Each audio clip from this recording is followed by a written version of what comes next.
Okay, so TikTok is a very special platform, and there's something that is really unique to TikTok. It shows actually the culture change happening in our society right now, and it requires a completely innovative approach from brands and, of course, agencies.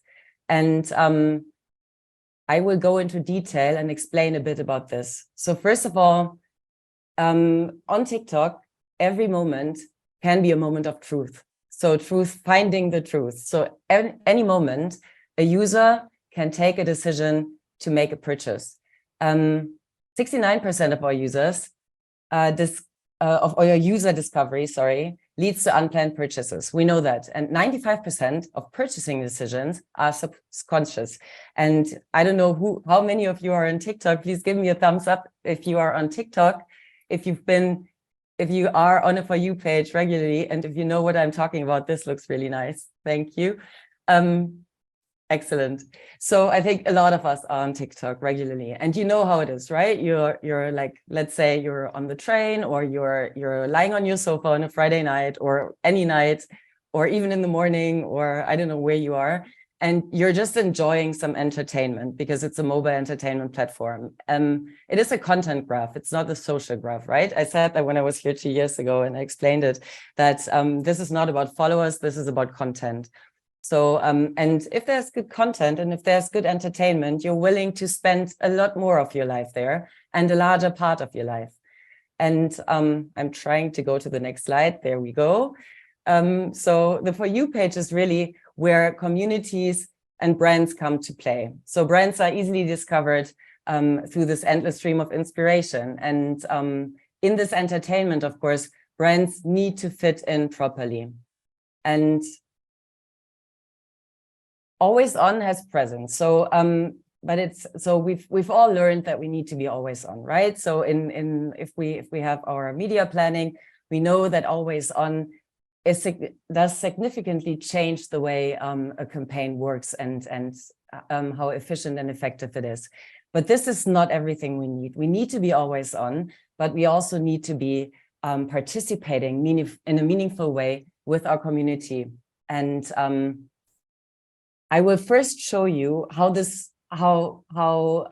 variable the communities are on TikTok with this little video, and give you a short explanation into the platform and what the platform can do. Sorry, I'm struggling a bit with my screen sharing, but this is coming now. You know why TikTok is successful? Because it's the best party ever. It's like what you wanted parties to be every time you went to them. You walk in and at first there's just like a bunch of straight people dancing. You're like, okay, whatever. But you go in the kitchen and people are cooking, and like, that's really cool. People who are cooking are talking about like random shit, like socialism and Disney movies and religious trauma. You go outside and there's a bunch of people like sitting around a fire pit that's not really supposed to be a fire pit, taking turns telling the story of what's the worst boss you've ever had. Like, that's fun, but you have to pee, so you go inside. You stick your head in one bathroom and there's just people in there yelling about politics. You go find another bathroom and somebody's in there just like helping somebody else shave their head because that seems like a good idea right now. Go upstairs, there's people on the stairs like scream singing an opera version of Dolly Parton, and it's really fucking good. Somebody's doing yoga, somebody's doing magic. There's one room of people just sitting cross-legged on the floor talking about the philosophy of vampire movies. Somebody else is just like painting, going, and you hear like snippets of conversation. Bullshit though, like, you're racist. And then you find a way to get on the roof and there's people just on the roof reading poetry. Exactly. So many different things. So many different things happen on TikTok, and there's so many niches. It brings together really mainstream and also niche culture, and it gives you the opportunity to be in both niches and also in the mainstream. So no matter if you have a beauty product, you can be on Beauty Talk. If you have something for cleaning your house, it can be Clean Talk.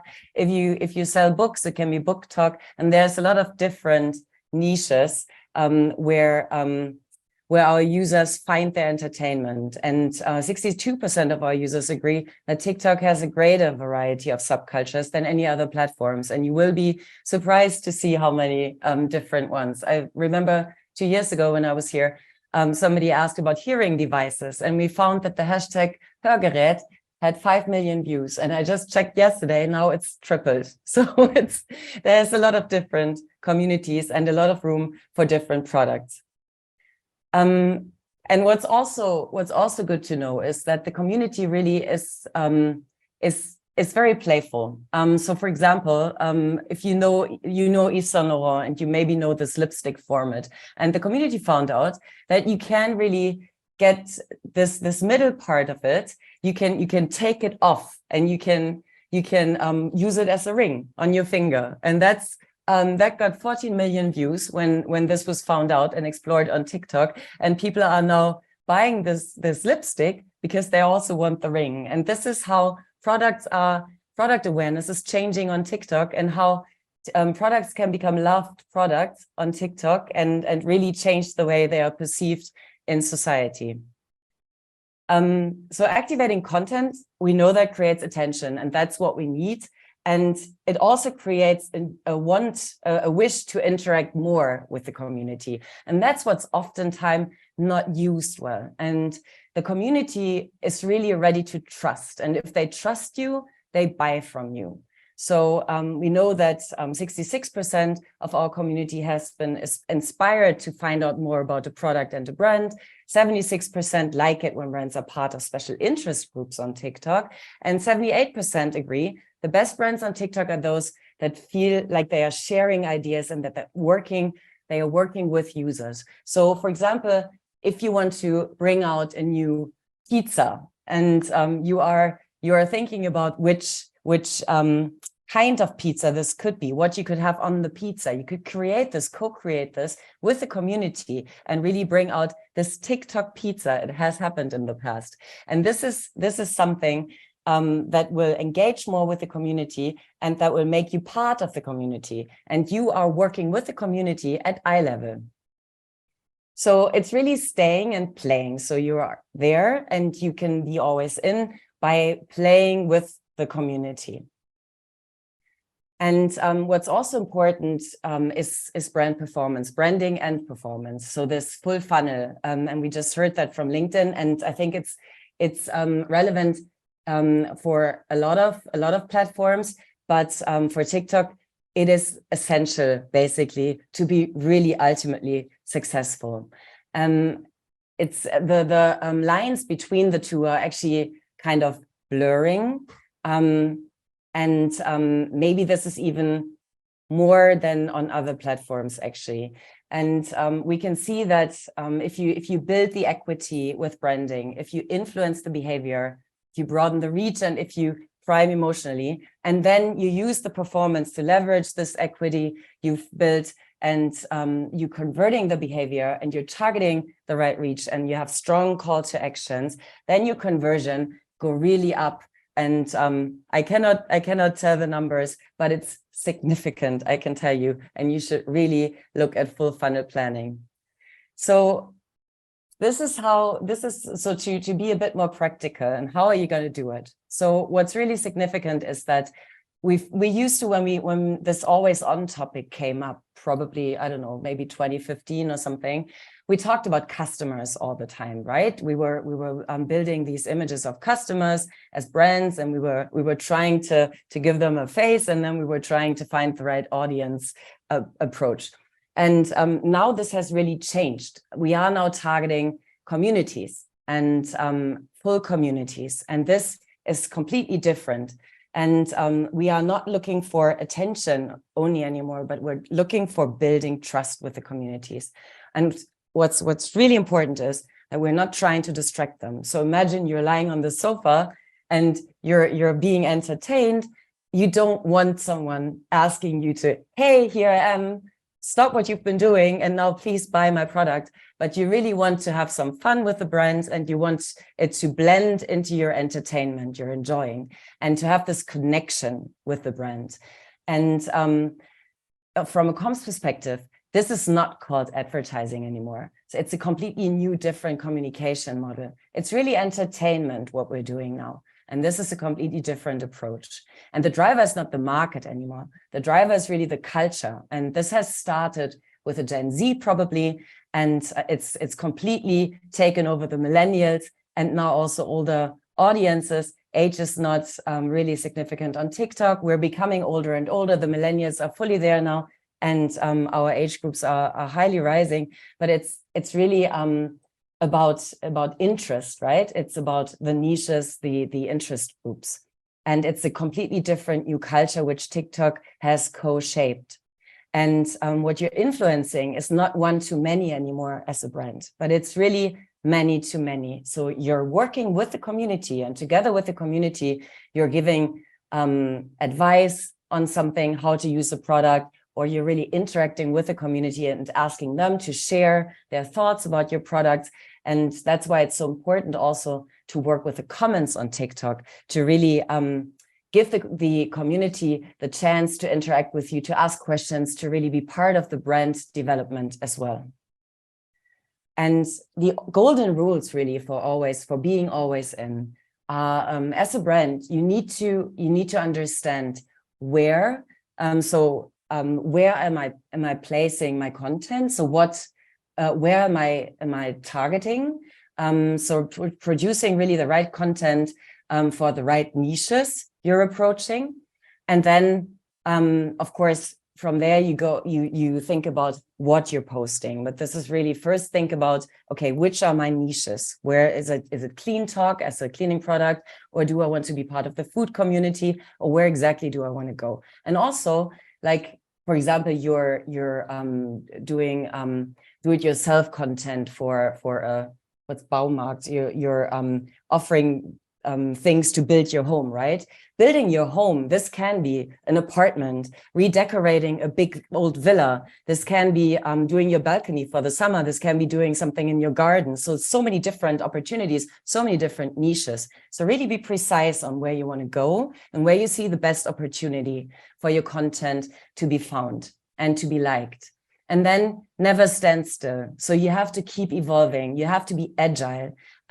So if a trend can really be coming very quickly, and that's what's also changing the media planning. So before, you used to really be able to have a media plan for the whole year, right? You had you knew when you would have your summer campaigns and what you would be doing in the summer, when you would have your Black Friday campaigns, and so on and so on. And of course, there are still these peaks, and for product launches, you need all of this, but you also need some budget to be allocated to something you cannot foresee. So, for example, you can allocate something for June, and then in May you can check the trends on TikTok, and then you can decide which content you're gonna place. And also make your encounters count. So what's very important for brands is that they become characters, personas, that they have charisma on TikTok. They need to be approachable and also authentic. So this is really being a friend to the community and taking the community seriously. And then, of course, embracing the brand performance. So brand formance, because the lines are so blurred. We just talked about it. And only on TikTok, this is really unique. Brands can be always in, because this community spirit is so unique to TikTok. And you can also, if you don't know how to start, for example, or if you don't know how to, maybe you've started and you didn't really go anywhere, maybe sometimes brands think too much about it. It needs to be a bit more spontaneous, and the community is going to be playful with you. And maybe you need to post 10 things and they're not going to be good, but the 11th one is going to be good because you're getting into the experience mode and you're getting used to the community and you're getting the first comments and people will be helping you. And so if you want to know more on trends at TikTok, or maybe about good cases, good campaigns, what's working where, what's trending sounds you might want to use, because, you know, sounds are really important. We have the TikTok's Creative Center. We have the TikTok Creative Center. If you search for it in your search engine, then you can easily find it. Just search TikTok Creative Center, and you can find so much content there that's going to help you, inspire you. We're even testing with AI, we're testing now script writing, which is going to be a bit of a help if you don't know where to go. So there's a lot coming, and there's a lot already there. So check it out if you're working on a campaign.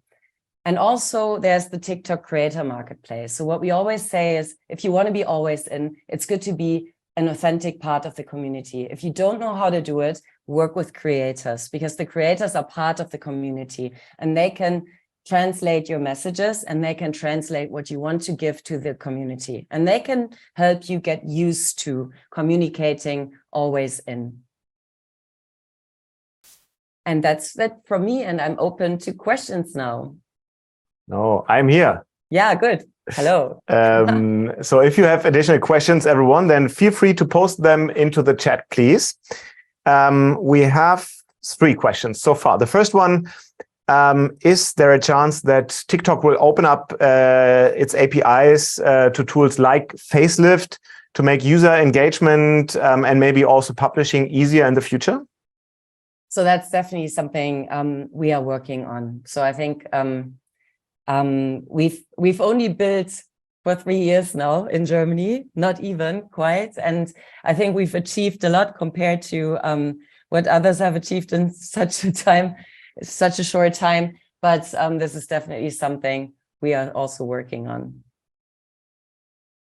All right, then there is one question which is like a little consulting project maybe. The question is, obviously it comes from someone who is working in the insurance industry. Do you have an idea how to make insurances attractive on TikTok? So how could the social media team start to make videos for TikTok? Any idea on that?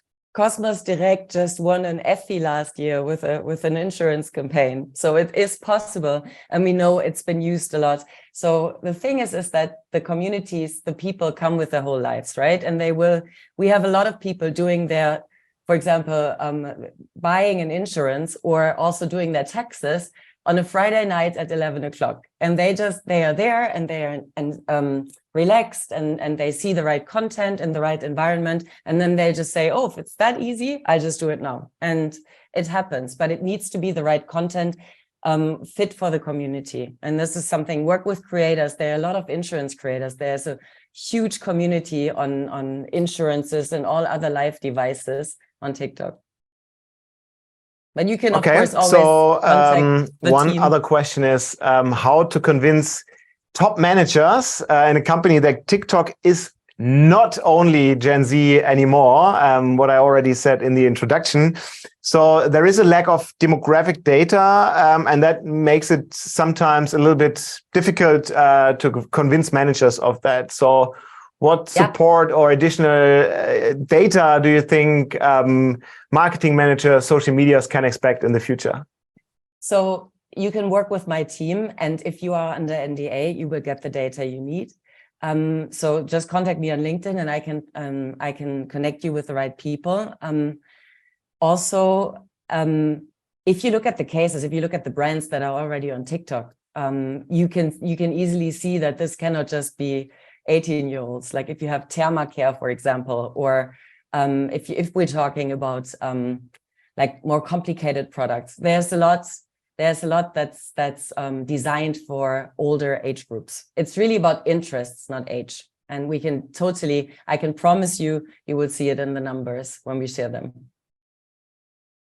Wonderful. Thank you, Katrin, for being a part of the Facelift Summit again in this year and giving some insights into TikTok.